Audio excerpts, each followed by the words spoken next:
90 రోజుల కోర్సు పూర్తి చేస్తే చాలు 100% ప్లేస్మెంట్ సపోర్ట్ తో సాఫ్ట్వేర్ జాబ్ మీ సొంతం. వెంటనే కోడ్ జ్ఞాన్ డెస్టినేషన్ ని సంప్రదించండి. Welcome to Suman TV. నేను మీ Suman TV Nag. According to Vedic astrology కనుక మనం చూసుకుంటే తులారాశి వారికి ఎస్పెషల్లీ విమెన్కి కనుక మనం చూసుకుంటే నరదృష్టి ప్రభావం ఉంటుందా, ఉంటే అసలు ఎలా ఉంటుంది, దాన్ని ఎలా ఐడెంటిఫై చేయాలి, అండ్ దాంతోపాటు వేదిక్ ఆస్ట్రాలజీ ప్రకారం కనుక మనం చూసుకుంటే రెమెడీ ఏమైనా ఉంటుందా అనేది ఈరోజు మనతో పాటు వేదిక్ ఆస్ట్రాలజర్ ఉమా గారు ఉన్నారు. అది వారి మాటలో అడిగి తెలుసుకుందాం. హలో ఉమా గారు. హలో అండి, నమస్తే. వేదిక్ ఆస్ట్రాలజీ ప్రకారం కనుక మనం చూసుకుంటే నరదృష్టి ప్రభావం అనేది తులారాశి వారికి ముఖ్యంగా ఆడవారికి ఉండే అవకాశం ఉంటుందా, ఉంటే సిమ్టమ్స్ ఎలా ఉంటాయి, దాన్ని ఎలా ఐడెంటిఫై చేయాలి? ఇప్పుడు మనం మాట్లాడుకునే అంశము తులారాశి గురించి, ఆడవాళ్ళ గురించి, నరదృష్టి గురించి. చాలామందికి ఉన్నటువంటి అపోహ ఏమిటంటే రాశులకి నరదృష్టికి ఏమి సంబంధం అనుకుంటుంటారు. సో వాళ్ళకి చిన్న క్లారిఫికేషన్ ఏమిటంటే ప్రతి రాశికి సంబంధించి జ్యోతిష్ శాస్త్రంలో వారి యొక్క శక్తి సామర్థ్యాలు ఏమిటి, వాళ్ళకి వచ్చేటువంటి ఆరోగ్య సమస్యలు ఏమిటి నిర్ణయించబడింది. వాళ్ళు ఏ టైంలో, ఉదాహరణకు లగ్నం తీసుకున్నాం అనుకోండి, ఆ లగ్నం వాళ్ళు ఏ సమయాల్లో ఏ దశలో ఆరోగ్యంగా ఉంటారు, ఏ సమయాల్లో వాళ్ళ యొక్క డౌన్ఫాల్ అనేది ఉంటుంది, ఏ ప్రికాషన్స్ ఎలాంటి ఆరోగ్య సమస్యలు తీసుకోవాలి నక్షత్రం రీత్యా, రాశి రీత్యా, లగ్నం రీత్యా జ్యోతిష్ శాస్త్రం క్లియర్గా ఎక్స్ప్లెయిన్ చేసింది. ఆ రకంగా మనం చూసుకున్నప్పుడు నరదృష్టి అనేటువంటి విషయము చాలా కీలకమైంది, చాలా ప్రమాదకరమైంది నాగరాజు గారు. ఆ ప్రభావము రాశి రీత్యా, గ్రహాల రీత్యా ఎప్పుడైతే వీక్ అవుతాయో ఈ ప్రభావం నెగిటివ్ ఎనర్జీ చాలా తీవ్రంగా ఎఫెక్ట్ అయినప్పుడు ఆ మనిషి నెట్టనిలువునా కృంగిపోతాడు. ఆర్థిక, శారీరక, మానసిక సమస్యలతో తట్టుకోలేకపోతాడు.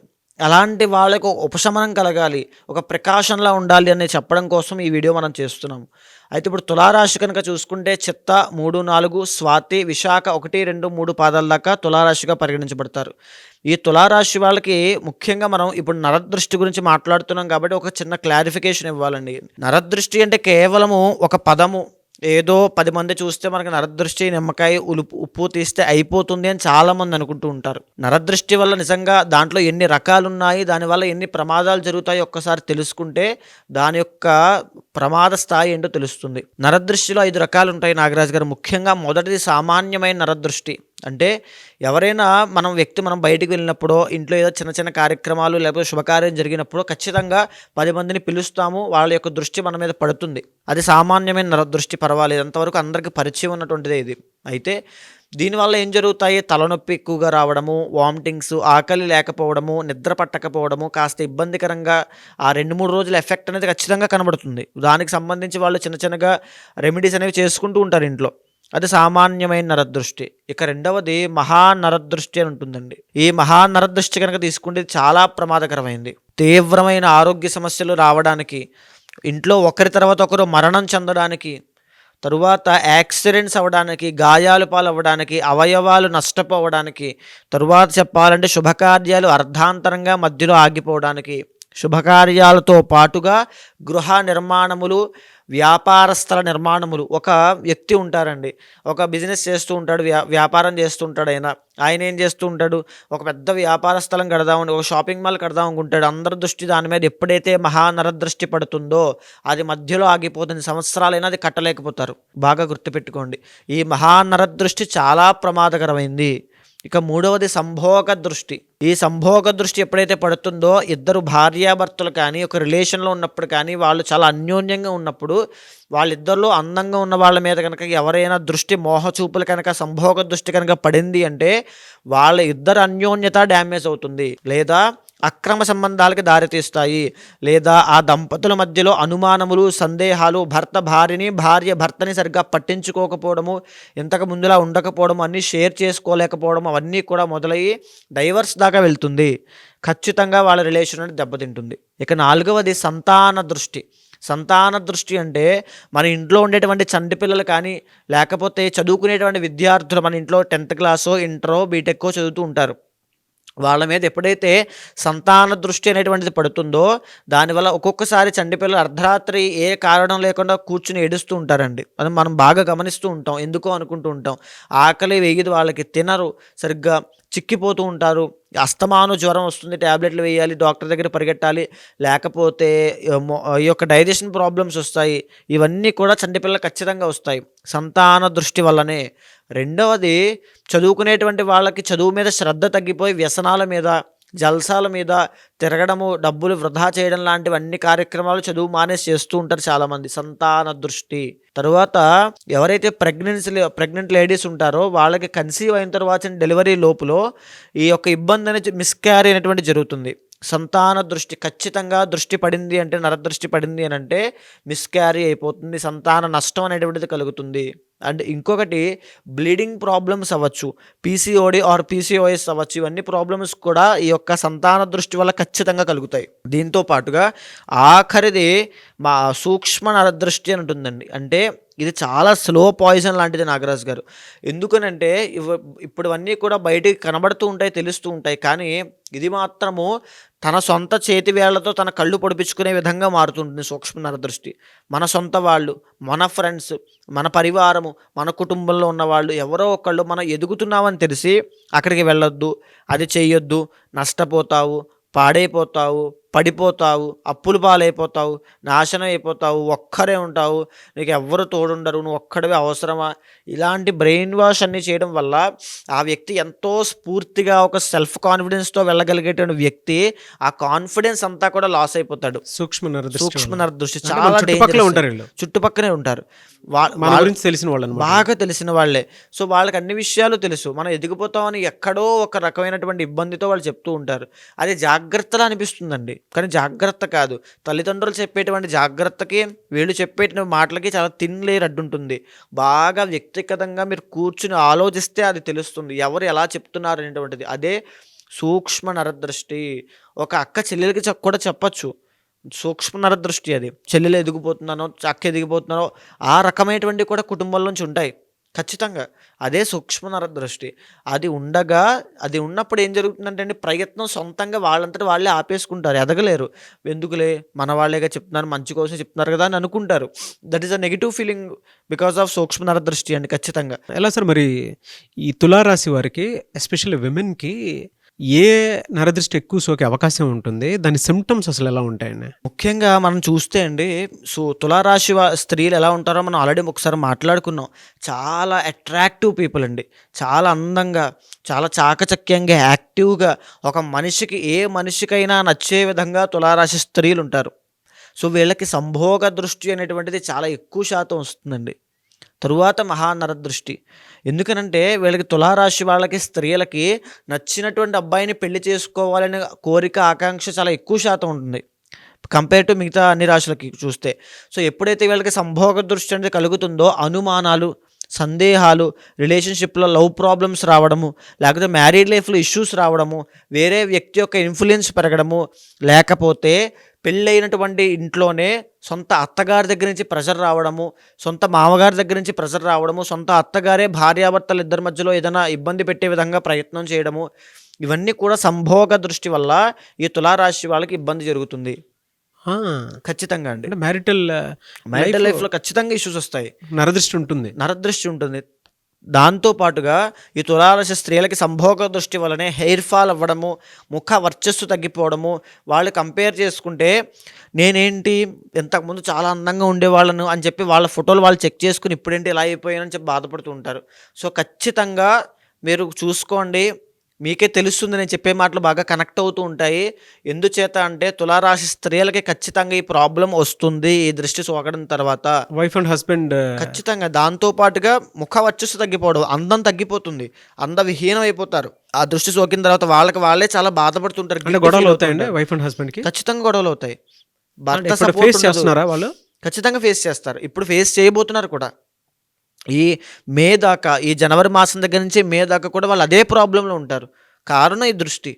ఇంకా ఏమన్నా నరదృష్టి ఉండే అవకాశం ఉంటుందండి? ఖచ్చితంగా. ముఖ్యంగా ఈ యొక్క సంభోగ దృష్టి తరువాత వచ్చేది మహానరదృష్టి. వీళ్ళకి మే తరువాత నుంచి మహానరదృష్టి ఖచ్చితంగా సోకబోతుంది. బికాజ్ ఆఫ్ భాగ్యస్థానంలోకి గురుడు వెళ్ళబోతున్నాడు. అంటే ఒక శుభకార్యము, ఒక వాహన యోగము, ఒక వస్త్ర యోగము, ఒక నూతన వస్తు యోగం లాంటివి జరగబోతున్నాయి. సో మహానరదృష్టి ఎప్పుడైతే సోకుతుందో ఖచ్చితంగా వాళ్ళకి సంబంధించిన ఇబ్బందులు అంటే లాస్ అవ్వడము, డబ్బులు విపరీతంగా ఖర్చు అవ్వడము, విపరీతంగా వీళ్ళే ఖర్చు పెట్టేస్తారు లగ్జరీకి. ఒక ₹1,00,000 వస్తాయి, ₹1,00,000 ఉంచారండి. ₹1,00,000 వచ్చింది ఖర్చు పెట్టడమే పరమార్థం అన్నట్టుగా మొత్తం ఖర్చు పెట్టేస్తారు, రూపాయి కూడా నిలబడదు. అక్టోబర్ దగ్గర నుంచి మళ్ళీ చాలా ఇబ్బంది పడతారు. మహానరదృష్టి తులారాశికి ఎఫెక్ట్ అవ్వబోతోంది. సిమ్టమ్స్ ఎలా ఉంటాయి సార్? అంటే ఇప్పుడు అనుభవించే వాళ్ళకి? ఇప్పుడు అనుభవించే వాళ్ళకైతే ప్రస్తుతము వాళ్ళ యొక్క దృష్టి దోషం వల్ల రిలేషన్షిప్లో ప్రాబ్లమ్స్ ఉంటాయండి, బిజినెస్లో ప్రాబ్లమ్స్ ఉంటాయి. ఆడవాళ్ళైనా ఏదైనా మగవాళ్ళైనా సరే తులారాశిలో ఉన్న వాళ్ళకి ముఖ్యంగా బిజినెస్లో చాలా ప్రాబ్లమ్స్ అనేవి ఫేస్ చేస్తున్నారు ఇప్పుడు, ఖచ్చితంగా ఫేస్ చేస్తున్నారు. అంటే లవ్ ప్రాబ్లంలో పెళ్లి చేసుకోవడానికి చాలా స్ట్రగుల్, ఇబ్బంది పడతారు. పెళ్లి చేసుకునే క్రమంలో చాలా గొడవలు అవుతాయి, తగాదాలు అవుతాయి. పెళ్లి చేసుకున్నాక తగాదాలు అవుతాయి ఖచ్చితంగా. తరువాత రిలేషన్షిప్లో అనుమానాలు, సందేహాలు చాలా పెరిగిపోతాయండి. భర్త సపోర్ట్ ఉండదు, అత్తగారి సపోర్ట్ ఉండదు. సో వీళ్ళకి ఆ ఓవర్ థింకింగ్, యాంగ్జైటీ, డిప్రెషన్ చాలా అటాక్ అయిపోతాయి. మెంటల్ అటాక్స్ ఉంటాయి, ఎమోషనల్ బ్లాక్మెయిల్స్ ఉంటాయి. ఇవన్నీ తులారాశి స్త్రీలకి రాబోతున్నాయి. కాబట్టి చాలా జాగ్రత్తగా ఉండాలి. ఖచ్చితంగా వీళ్ళు ఈ యొక్క దృష్టి దోషము వీళ్ళకి పెద్ద ఎక్కువ సమయం ఏం పట్టదండి. వీళ్ళకి ఆ దృష్టి దోషం సోకినటువంటి 2-3 రోజుల నుంచి వీళ్ళకి తెలిసిపోతాయి రిజల్ట్స్ ఎలా ఉంటాయి అనేది. శరీరంలో మార్పులు వస్తాయి, ఒక రకమైనటువంటి డిస్సాటిస్ఫాక్షన్ ఉంటుంది. తింటారు, ఉంటారు, కానీ ఒక ఎనర్జీ ఉండదు, ఒక కాన్సన్ట్రేషన్ ఉండదు, అంతకు ముందులా నవ్వుతూ ఉండేటువంటి విధానం ఉండదు, 10 మందితో కలిసేటువంటి ఇది ఉండదు, ఎనర్జీ ఉండదు, భర్తతో కూడా నవ్వుతూ మాట్లాడలేరు.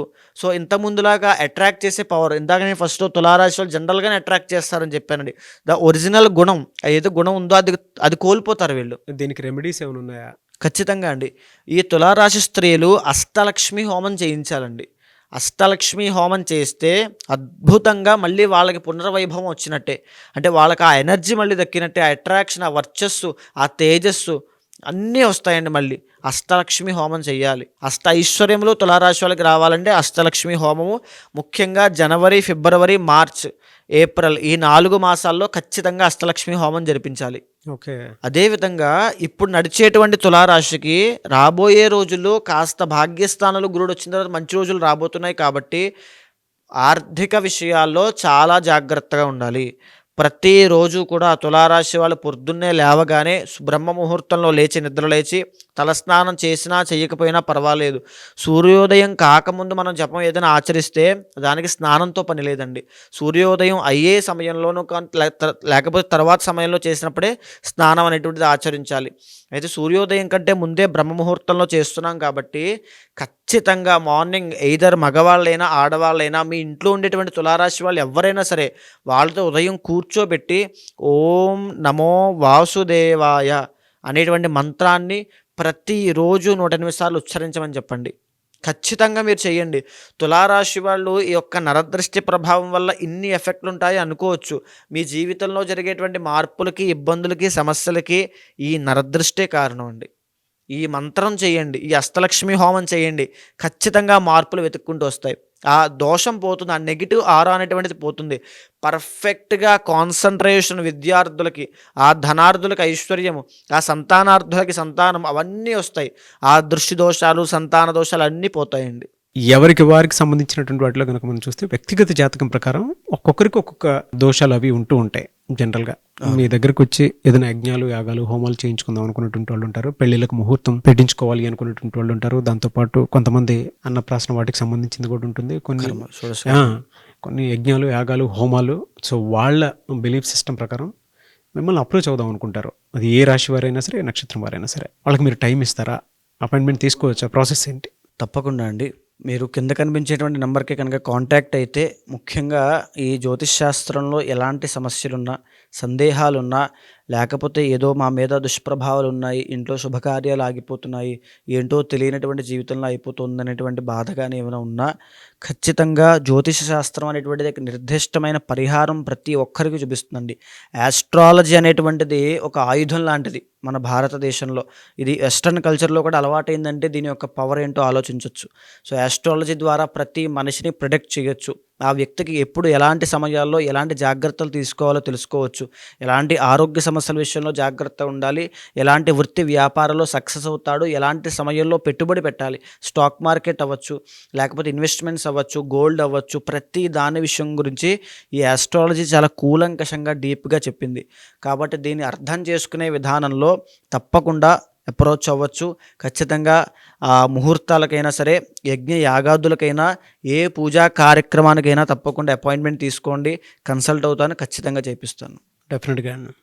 ఎనీవే సార్, థ్యాంక్ యూ అండి. థ్యాంక్ యూ సో మచ్ అమ్మ గారు. థ్యాంక్ యూ అండి. చూసారు కదా వీడియో. ఈ వీడియోపై మీ అభిప్రాయాన్ని కమెంట్ బాక్స్లో పోస్ట్ చేయండి. ముఖ్యంగా మీరు కనుక ఉమా గారిని వేదిక్ ఆస్ట్రాలజీ ప్రకారం మీకు ఉండేటువంటి లైఫ్ స్టైల్లో ఏదైనా చేంజెస్ తీసుకురావాలి అనుకున్నటువంటి వాళ్ళు, లేదనంటే ఏదైనా యజ్ఞాలు, యాగాలు, హోమాలు లాంటివి చేసుకోవాలి అనుకున్నా, అండ్ దాంతోపాటు మీకు ఏదైనా డౌట్స్ ఉన్నా కూడా త్రూ వేదిక్ ఆస్ట్రాలజీ కనుక వెళ్ళాలి అనుకుంటే స్క్రీన్ మీద మీకు ఉమా గారి కాంటాక్ట్ నెంబర్ కనిపిస్తుందని మీరు కాల్ ఆర్ మెసేజ్ వాట్సాప్ చేసి వెంటనే అపాయింట్మెంట్ బుక్ చేసుకోవచ్చు. అండ్ ఈ వీడియో లైక్ చేయండి, షేర్ మాత్రం తప్పకుండా చేయండి. ఇలాంటి మరిన్ని వీడియోస్ కోసం మా ఛానల్ ఫాలో అవ్వండి. Thank you.